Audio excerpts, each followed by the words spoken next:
누가복음 4장 16에서 30절을 말씀을 또 같이 보겠습니다.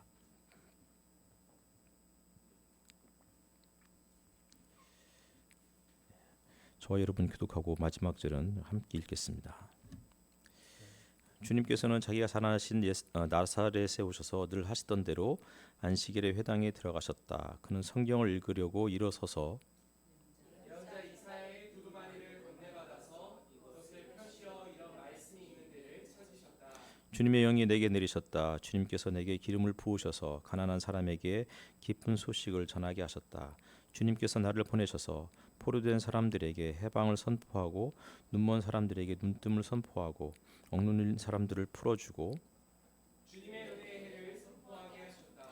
예수께서 두루마리를 말아서 시중드는 사람에게 되돌려 주시고 앉으셨다. 회당에 있는 모든 사람의 눈은 예수께로 쏠렸다. 예수께서 그들에게 말씀하셨다.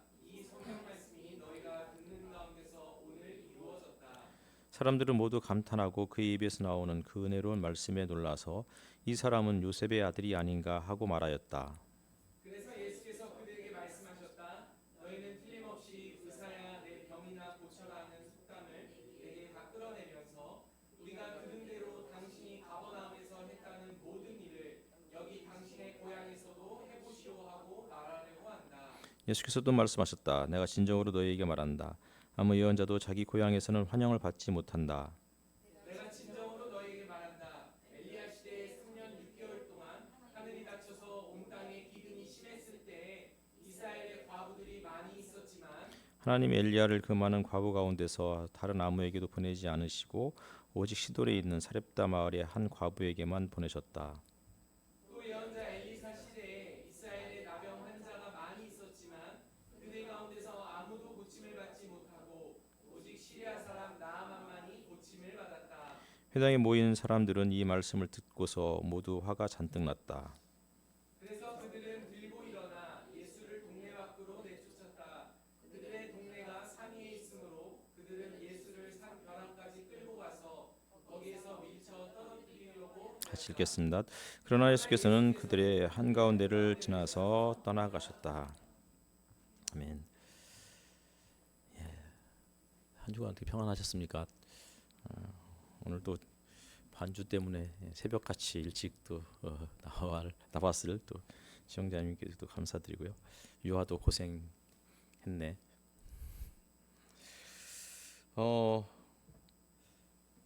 누가복음은 여러 번 말씀드렸듯이 제가 성경 중에서 좀 가장 좋아하는 성경이기도 하고 관심을 많이 갖고 있는 책이기도 합니다.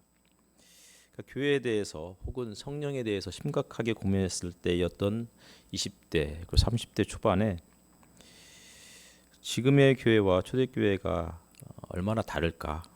지금의 한국 교회가 과연 정상일까? 정상 궤도에서 벗어났다면 얼마나 많이 벗어나 있을까? 이런 생각들을 이렇게 자주 했었습니다. 그러다가 고민 끝에 교회와 성령에 대해서 가장 많이 나오는 본문을 한번 좀 자세히 공부해봐야 되겠다라고 생각을 해서 결국은 누가복음 쪽을 다른 책보다 더 많이 이렇게 들여다보게 되었습니다. 누가복음에 보면 말씀드렸듯이 교회에 대한 이야기, 교회의 정신이죠. 사도행전에서는 교회에 대한 이야기, 그리고 성령에 대한 이야기, 그리고 무엇보다도 그 교회와 성령 이것을 떠받치고 있는 어떤 그 토대가 되는 신현 경제에 대한 이야기. 이런 것들이 초대교회가 태동하게 되었던 아주 근본적인 힘이었습니다. 지난주 저는 광야에서 예수께서 시험 받는 내용들을 설교했었습니다. 그리고 마지막 부분에서 제가 좀 주책을 떨어서 한 주간 내내 좀 부끄러웠던 시간들을 보냈습니다. 그래서 오늘은 좀 담담하고 담백하게 그냥 설교문을 작성하려고 노력했고 아마도 그냥 그렇게 쭉 읽어 나가려고 하고 있습니다. 예수께서 요단강을 떠나서 광야로 가셨을 때 누가가 이렇게 기록하고 있습니다. 4장 1절을 보면 예수께서 성령으로 가득하여 요단강에서 돌아오셨다. 그리고 그는 성령에 이끌려 광야로 가셔서 그러니까 계속해서 요단강에서 성령이 임했고 하늘로부터 음성이 들렸죠. 이는 내 사랑하는 아들이다. 기뻐하는 자다. 이런 음성이 들렸고 그 다음에 계속 성령이 반복해서 나와 있습니다. 이거 좀 온풍기를 좀 끌까요, 진짜? 좀 덥죠. 이제 아침에 제가 새벽에 와가지고 너무 추워서 틀어놨더니 이제 좀 더운 것 같습니다.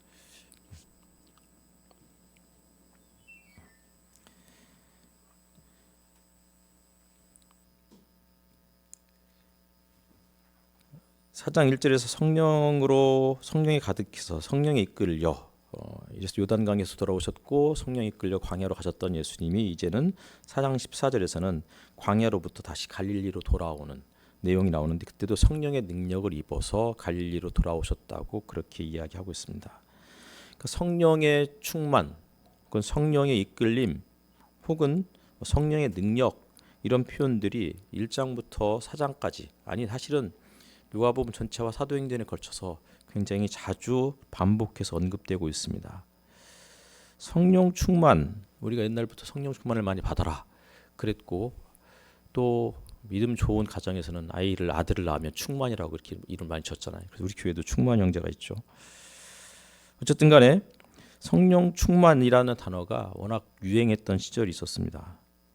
근데 이것을 우리가 종종 이것을 어떤 감정적인 영역으로 그래서 성령 충만을 받으면 늘 웃어야 되고 늘 기뻐해야 되고 늘 감사해야 된다고 생각을 했던 것 같아요.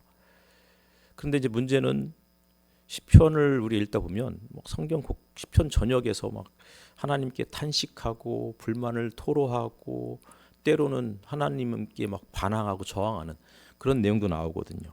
그러면 그런 내용은 성령 충만한 성경이 아닐까? 그리고 이렇게 자문해 보면 어쩌면 성령 충만은 감정적인 영역과는 좀 별개의 부분이다라고 생각을 할 수도 있겠습니다. 성령 충만은 특별히 누가복음 사도행전에서는 어떤 사명을 감당하기에 그 에너지를 불어 넣어준 어떤 동력 이런 것으로 종종 사용되고 있습니다. 그러니까 충만을 받는다, 성령 충만을 받았다 이 말은 아주 중요한 사명 앞에서 내가 그 사명을 포기하고 싶고 주춤하고 뒤로 물러날 수 있는데 그럼에도 불구하고 하나님께서 주시는 그 마음으로 이것을 정면 돌파하겠다. 혹은 지혜롭게 이 부분을 관철해 보겠다. 뭐 이런 식의 부분으로 이해를 할 수 있을 것 같습니다.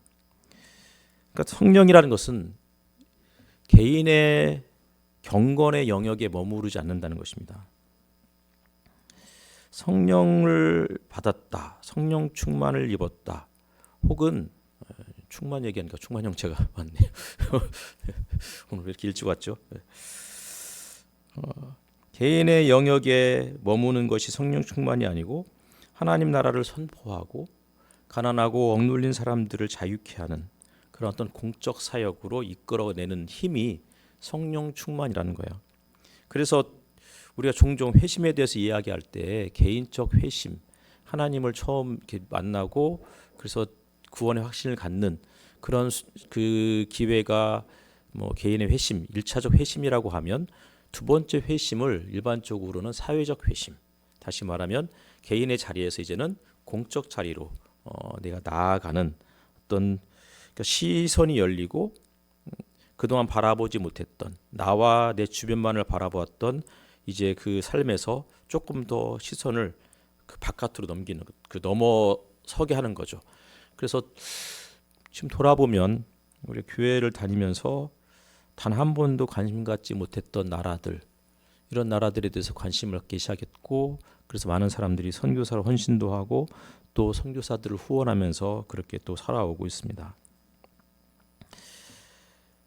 성령의 능력을 받는다, 성령 충만을 받는다 이 말은 다시 말하면 그동안 나 중심의 혹은 내가 속했던 공동체 중심의 삶으로부터 조금 더 확장해서 나를 넘어서서 나의 공동체를 넘어서서 나의 나라와 민족을 넘어서서 온 열방까지 우리의 마음을 열고 우리의 눈을 그쪽으로 향해서 뜨는 거죠.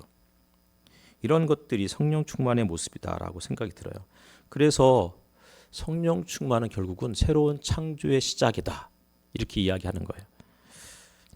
그러니까 요단강에서 성령이 임했을 때 예수께서는 이스라엘의 참된 대표자였고 새로운 아담의 모습으로 이제 인류 앞에 서게 되는 거예요. 처음 아담이 하나님 앞에서 실패했다면 두 번째 아담, 새로운 아담은 하나님께 철저히 순종하면서 그러면서 시험을 이겨내고 그리고는 끝까지 자신의 신실함을 지켜내는 모습들, 이런 모습들이 예수님의 모습을 통해서 잘 드러나고 있는 거죠. 그러니까 참된 이스라엘의 대표였고 새로운 인류의 첫걸음을 요단강에서 내디뎠던 예수님이 광야에서의 시험을 통해서 자신의 정체성이 누구인지를 확인해요. 그러면서 하나님의 아들로서 이제는 권력과 명예의 길이 아니라 사랑과 순종의 길을 선택하는 사건들을 보여주고 있는 것이죠. 그러니까 성령의 능력을 받았다 이 말은 어떤 어마어마한 폭발적인 어떤 능력을 혹은 힘을 과시하는 게 아니고 십자가를 향한 순종의 깊이, 이런 것들을 더해가는 과정이다라고 말할 수 있을 것 같습니다. 우리의 삶에도 이러한 여정이 있죠. 성령 충만이 우리를 광야로 이끌 때가 있어요. 기도에도 응답이 없고 그리고 길이 막히는 듯한 그 시간들, 이런 것들이 늘 우리 주변에서 우리 삶 가운데서 이렇게 맞닥뜨리게 돼요. 누군가가 그렇게 이야기를 한 게 생각이 나요. 한 번도 시험에 떨어져 본 적이 없었던 사람이 갑자기 운전면허 시험에서 떨어져서 어마어마한 충격에 사로잡혔다. 근데 그 정도를 가지고 뭐 큰 충격이다라고 말한다는 게 참 굉장히 웃기는 일인데, 살다 보면 운전면허 시험이 아니고 정말 내 인생 전체에 가장 중요한 시험에서 내가 떨어지는 것 같은 이런 일들이 벌어지게 돼요. 그런데 그때마다 이것이 최종적인 시험이 아니구나. 이것은 내 인생에 있어서 통과해야 할 의례였고, 그리고는 이것을 통과했을 때 비록 넉넉하게 통과하지 못하더라도, 비록 그 시험에서 내가 어쩌면 낙방했다고 생각이 들더라도 어느 순간 그 과정을 거쳐오고 나면 그 시간들이 실패의 시간이 아니었구나, 버려진 시간이 아니었구나라는 생각들을 종종 하게 됩니다. 그래서 성령의 능력을 입어서 갈릴리로 돌아오셨다, 이런 표현들은 세상이 여전히 강하고 반면에 정의는 무디고 사랑은 손해를 보는 이런 현실 속에서 끝까지 우리가 희망을 이야기하고 용서를 선택하고 낮은 곳으로 내려가는 삶을 선택할 때, 그때 성령의 능력이 얼마나 강하게 드러나는지를 이야기해 주고 있는 것으로 이해할 수 있습니다. 예수님의 길은 요단에서 시작해서 광야를 거쳐서 나사렛으로 이어졌어요. 성령의 충만함으로 그의 내면을 가득 채웠고 성령의 능력이 그를 세상으로 보내게 되었어요. 그런 것이 예수님이 공생애를 시작하는 첫 걸음이었던 것이죠. 그런데 문제는 갈릴리로 돌아오셔서 사람들에게 말씀을 가르치시고 했을 때는 사람들이 그분을 칭송했어요. 영광을 돌렸다 혹은 칭송받았다 뭐 이렇게 되어 있는데, 그런데 문제는 자신의 고향인 나사렛으로 돌아와서는 거기에서부터 사람들의 반감, 비난을 맞닥뜨리게 되는 거예요. 칭송이 반감으로, 감탄이 분노로 바뀌는 순간이 우리가 읽었던 본문의 내용이었어요. 갈릴리 다른 지역에서는 칭송을 받았는데 왜 유독 나사렛이라는 이름 없는 동네에서는 예수님이 그렇게 다른 사람들로부터 배척을 당해야만 했고, 그리고는 심지어는 절벽에서 떨어뜨림을 받을 그런 위기까지 내몰리게 되셨을까? 성령의 능력은 어쩌면 세상의 모든 어려움이라든지 난관들을 사라지게 만드는, 장애물들을 무너뜨리는 그러한 것이 성령의 능력이 아니고, 성령의 능력은 자신을 향한 어마어마한 비난 혹은 죽음의 위협 앞에서도 당당하게 그 자리를 지켜내고 그리고는 마지막 이 30절 말씀처럼 한가운데로 지나가는 거예요.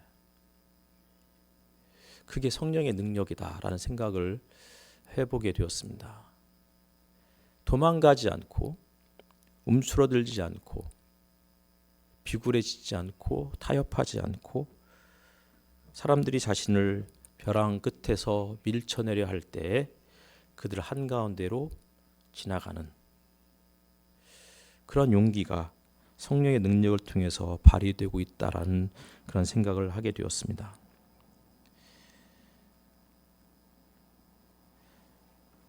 우리의 신앙도 이와 비슷하죠. 처음에는 예수를 믿고 많은 사람들이 박수를 쳐주고 응원해 주었습니다. 그리고 그 가운데서 신앙이 성장해 가는 것처럼 늘 그런 성장을 경험했고 또 성장해 왔습니다. 그런데 어느 순간부터 목소리가 다른 그런 나와 다른 목소리들이 들려지게 되죠. 정말 가깝게 지냈던 사람들이 있었습니다. 그분들은 저를 누구보다도 많이 아껴주셨고 그리고는 어떤 일을 할 때마다 재정적으로 혹은 뭐 또 그 주변에서 했던 다양한 모습으로 응원해 주시고 힘을 실어 주셨던 분들이었습니다. 근데 그분들이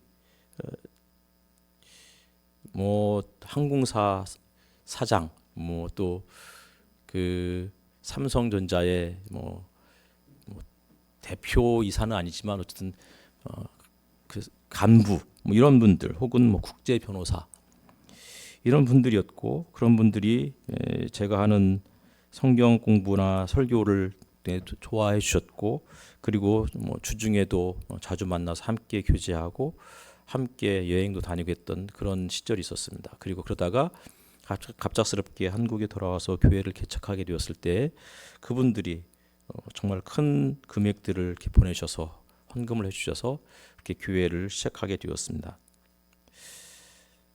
그런데 어느 순간부터 그분들과의 거리가 점점 좀 멀어지기 시작하더라고요.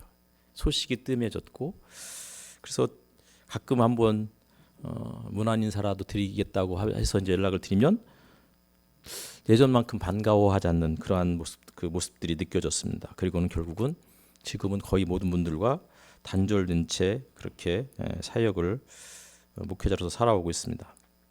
왜 그랬을까 생각해 보니 아마도 제가 갖고 있는 생각과 그분들이 갖고 있는 생각 혹은 저의 삶의 자리와 그들의 삶의 자리, 그분들의 삶의 자리가 너무나도 달랐기 때문은 아니었을까. 그러니까 SNS나 블로그에서 어느 순간부터 조금 더 제 생각들을 직설적으로 표현을 하기 시작하면서 그때부터 그분들이 이 친구는 우리하고 다른 결의 사람이구나 라는 사실들을 파악을 했고 그래서 멀리 했던 것은 아니었을까. 그냥 나름 그렇게 뇌피셜로 짐작할 뿐입니다. 어쨌든 간에 다르다는 것이 쉽지 않은 일이고 다른 길을 걷는다는 것은 어마어마한 용기를 필요로 합니다. 그럼에도 불구하고 예수님은 그들 한가운데를 지나가셨습니다. 그리고는 자신이 서야 할 자리로 향해서 나아갔습니다. 그러니까 그 자리를 피해서 도피한 것이 아니고 그들을 한가운데를 지나가셔서 마땅히 서야 할 또 다른 자리 그곳에 가셔서 그곳에서 하나님의 말씀을 담대하게 선포하셨던 것입니다. 우리는 종종 고전을 읽다 보면 그 시대의 풍경과 인간 사에 대해서 배우게 됩니다.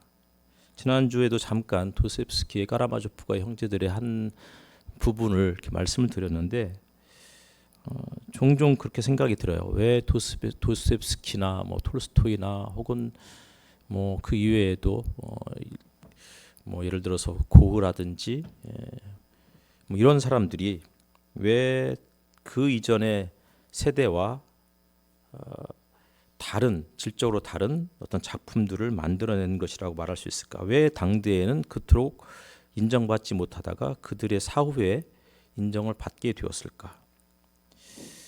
그러면서 생각을 해보니 도스토옙스키 이전의 러시아 소설 혹은 유럽의 소설은 주로 사회상들을 다루었고 그리고는 거기에서 영웅적으로 행동하는 주인공의 모습들을 다루었습니다. 다시 말하면 사회의 눈으로 드러나는 사회의 모습, 그 사회 속에서 영웅적으로 행동하는 한 인간의 모습, 그러니까 외적인 모습들이죠. 근데 도스토옙스키의 소설을 읽다 보면 그는 그런 모습들은 별로 없어요. 오히려 인간의 내면을 끊임없이 들여다보고 심리학적으로 정말 철저하게 분석해내는 그런 작업들을 해내죠. 그러니까 그래서 읽다 보면 그 당시에 19세기 후반, 혹은 20세기 초반의 러시아의 모습들이 잘 들어오지 않는 거예요. 근데 그게 시대를 초월해서 지금 21세기에 살아가는 우리들에게도 많은 감동을 주고 있는 어떤 배경이 된다라고 생각이 들어요. 그러니까 그 이전의 소설들은 명확한 주제 그리고 그 인물을 작가가 철저히 통제하면서 한 사람을 중심으로 해서 그의 영웅담 이런 것들을 그려냈다면 도스토옙스키의 소설은 다층적인 목소리들이 들리는 거죠. 라스콜리니코프가 초인 사상을 이야기하면 또 이반 카라마조프는 무신론적인 사유를, 그리고 조시마 장로는 신앙, 깊은 신앙을 대변하는, 그런데 저자는 그 누구도 이 사람이 옳고 저 사람은 그러다 이렇게 평가하지 않아요. 서로 다양한 진리들이 우리 가운데 있구나라는 것들을 보여주고 있는 거죠.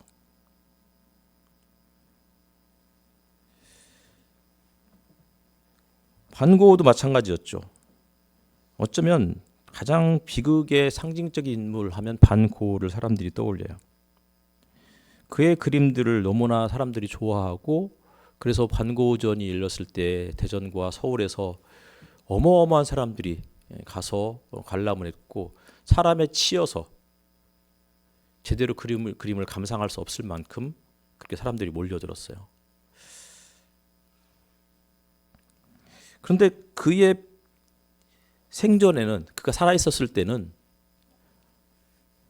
그림 한 점도 제대로 팔 수 없는 그런 사람이었죠. 그가 왜 당시에는 인정받지 못했을까? 그의 표현 기법이라든지 이런 것들을 당시의 사람들이 이해하지 못했기 때문이었어요. 카프카라는 소설가 역시도 마찬가지였죠. 공무원으로 일하면서 숨어 살았던 자신의 삶의 모습들을 작품 세계에 그려내요. 그리고는 자신이 죽을 때 자신의 원고를 다 태워버려 달라고 유언으로 남기기도 했었죠. 그만큼 사람들로부터 인정받지 못했던 사람이었어요. 최근에는 오스카 와일드의 소설이나 혹은 그의 또 편집글들을 읽기 시작했는데, 그는 살아있을 때에는 어마어마한 인기를 누렸어요. 그러다가 말년에 자신이 동성애자라는 사실들이 다 드러나게 되면서 그가 했던 모든 작품들이 다 부정당하고 그는 파리의 감옥에서 비참하게 생을 마감하게 되죠. 그리고 심지어는 자신의 가족들로부터도 버림을 받게 돼요. 가장 사랑하는 사람에게도 버림을 받자 그가 계속 진짜 애절하게 편지를 썼는데, 그게 이제 시면으로부터라는 그런 편지글로 출판이 돼요. 어쨌든 살아있으면서는 그런 사람들로부터 인정받지 못했거나 혹은 처음에 인정받다가 철저하게 버림을 받기도 하는 것이 우리의 모습이다라는 생각이 드는 거예요. 가끔씩 저도 그렇게 생각해봐요. 내가 왜 이렇게 살고 있을까? 왜 그냥 다른 사람들처럼 살아가지 못할까? 주류의 길을 벗어나서 괜히 회색 분자처럼 살아갔던 저 자신의 삶의 모습들을 돌아보기도 하고 나는 왜 이렇게 살고 살아왔지? 왜 이렇게 살고 있지? 이렇게 산다고 과연 뭐가 달라졌을까? 내가 살아온 이 삶의 모습이 세상을 바꿨을까? 세상은커녕 내 주변에 있는 사람들도 변화시키지 못하는 이러한 삶의 모습들의 회의적인 그러한 태도를 또 취하게 됩니다.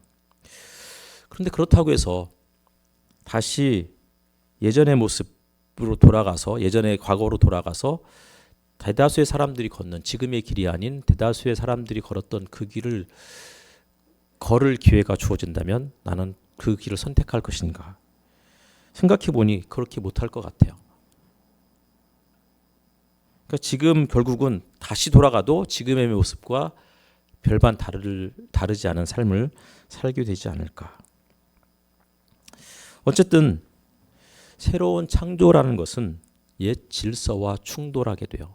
새로운 작품을 창조하는 것도 새로운 세상을 꿈꾸는 것도 끊임없이 지금 기존의 질서, 기존의 사고 이런 것들과 충돌하게 되는 거죠. 그럼에도 불구하고 예수님이 보여주셨던 모습이 이런 부분이었어요. 16절 말씀인데 한번 같이 읽어볼까요?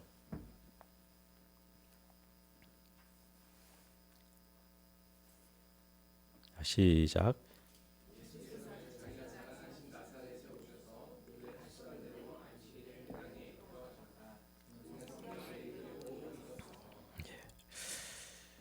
이 구절에서 늘 하시던 대로 이게 눈에 들어왔어요.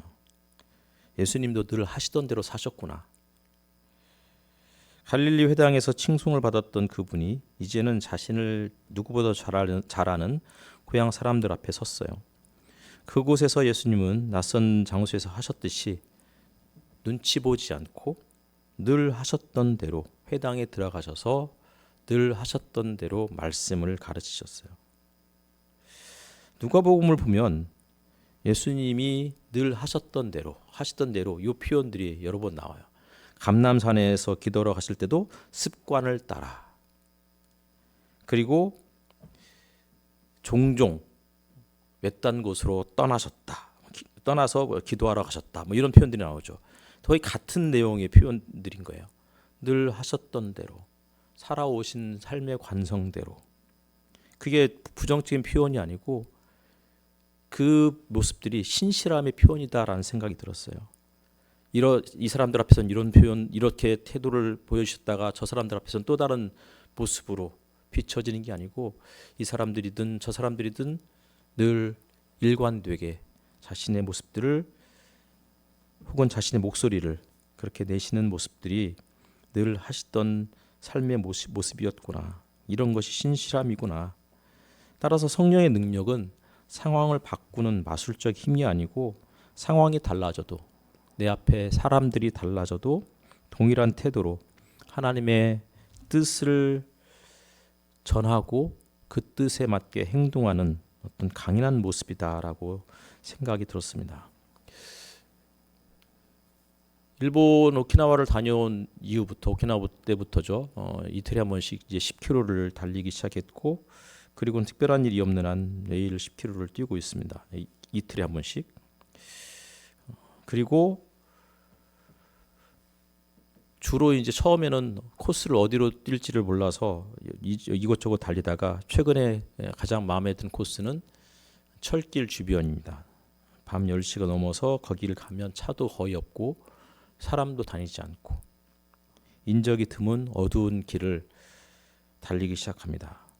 처음 달리기 전까지는 내가 여기를 또 그 깜깜한 밤거리를 숨이 턱 밑까지 차오르는 그 상황에서 달려야 될까 말까를 고민하게 되는데 그러다가 또 날도 또 밤이 되면 또 많이 춥고 하니까 계속 고민하다가 나가게 되면 잘 나왔다라는 생각을 하게 됩니다.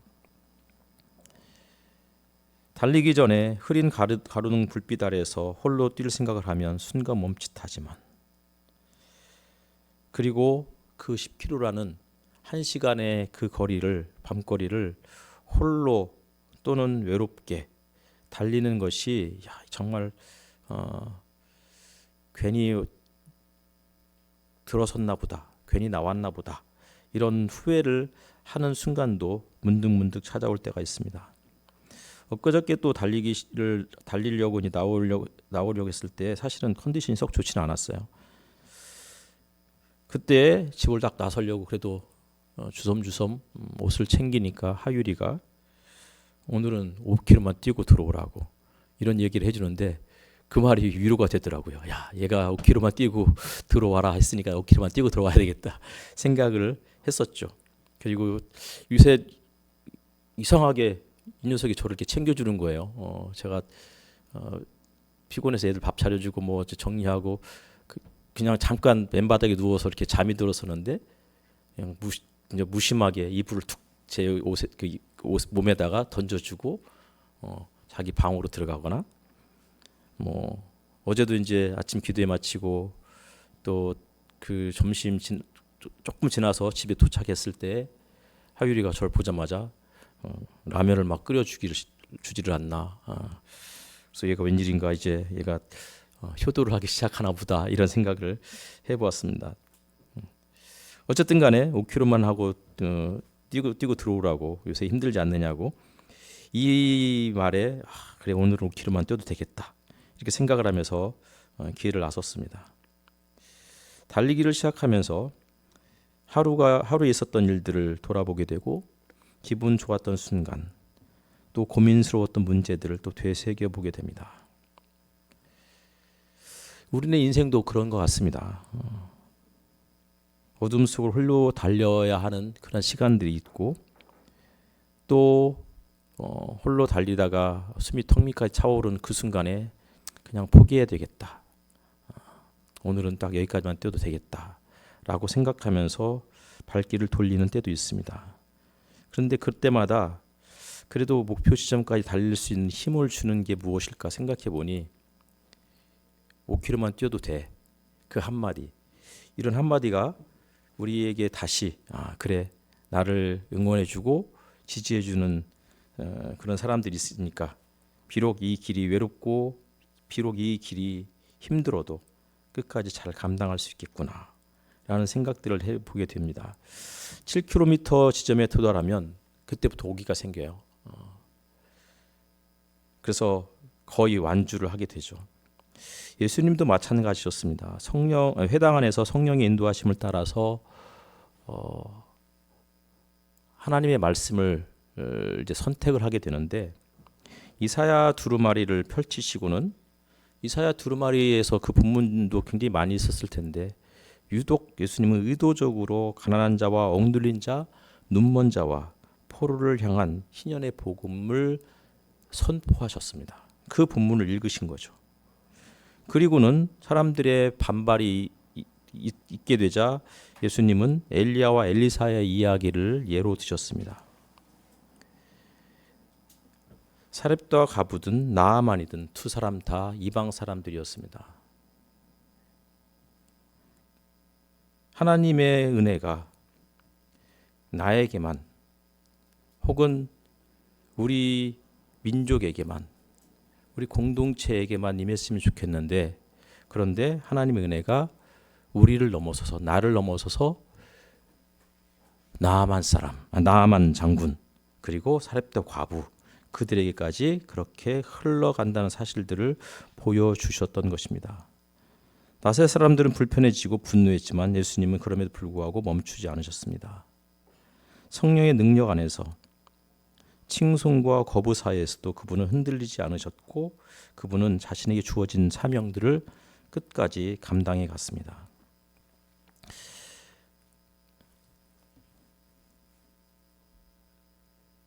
달리기를 딱 10km 마치고 인증샷을 그 오세준 목사님에게 이제 딱 보냈어요. 네, 10km를 뛰었다. 그랬더니 오 목사님이 아비투스 이야기를 했습니다.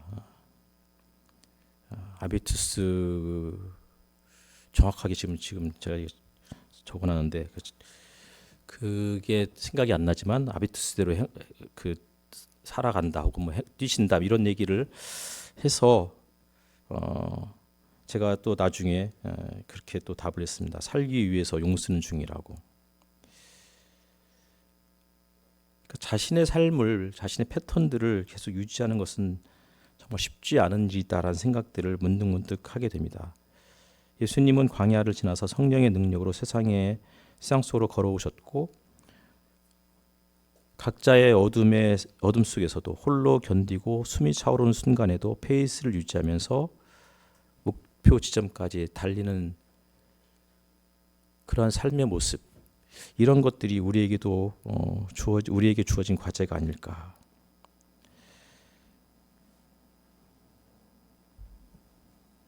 말씀드렸듯이 예수님은 회당에서 두루마리를 받아 드셨고 아무 구절이나 읽지 않으셨습니다. 그리고는 확고하게 이사야 본문 말씀을 선택해서 읽으셨고, 그리고는 자신이 성령의 능력을 받은 것과 자신의 의지가 어떻게 함께 만나는지를 보여주셨습니다. 성령 충만을 받는다, 이 말은 내 생각을 다 버리고 그분의 뜻에 내 모든 것을 맡기는 게 아니고 늘 하던 대로, 습관대로 우리가 살아오는 모습들이 성령과 일치할 때, 그때서 비로소 그 메시지가 강력하게 발휘하는 것이 아닐까. 예수님께서 평소에 가지고 계셨던 그 생각들이 성령께서 원하셨던, 성령께서 창조하시고자 했던 그 세상과 부합하게 되었을 때 많은 사람들로부터 칭송을 받기도 하고, 또 누군가로부터는 반감과 비난과 죽음의 위협을 받기도 합니다. 그럼에도 불구하고 성령의 능력을 받았기 때문에 칭송 앞에서도 자고하지 않고, 비난 앞에서도 비굴하지 않고 당당하게 그들 한가운데를 지나가는 모습들을 선보여 주셨던 것입니다. 말씀을 정리하겠습니다.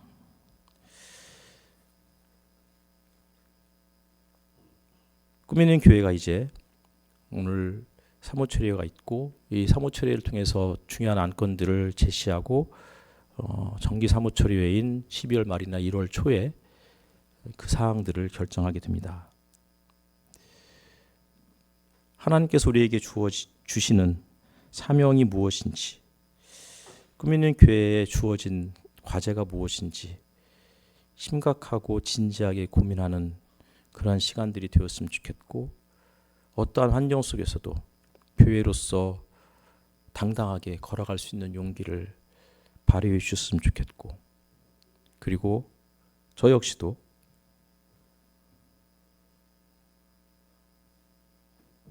때로는 그냥 다른 사람들이 하는 것처럼 나도 그렇게 살았으면 좋겠다라고 하는 그런 마음도 있지만, 그럼에도 불구하고 끝까지 하나님께서 주셨던 그 말씀대로 그동안 배우고 그동안 공부했던 그 내용처럼 포기하지 않고 이 길을 걸어갈 것입니다.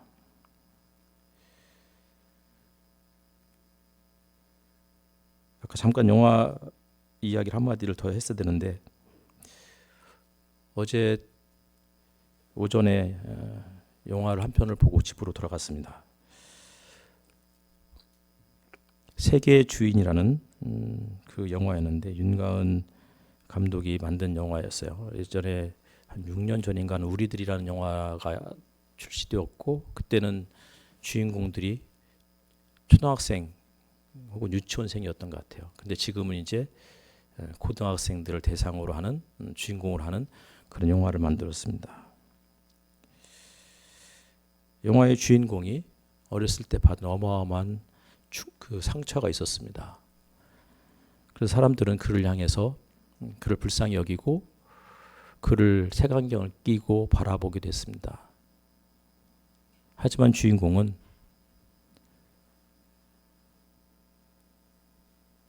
자기가 그러한 어마어마한 상처를 받았다 할지라도 그것이 나를 망가뜨릴 수 없다고 그렇게 이야기하면서 웃음을 유지하고 끝까지 당당하게 살아가려는 모습들을 보여주었습니다. 우리는 상처가 있고 그 상처 때문에 때로는 살아가면서 여러 가지 장애를 경험하기도 합니다. 하지만 그 상처가 우리를 규정짓게 해서는 안 됩니다. 끝까지 상처를 안고 주어진 길을 걸어가는 저와 여러분이 되었으면 좋겠습니다. 기도하겠습니다.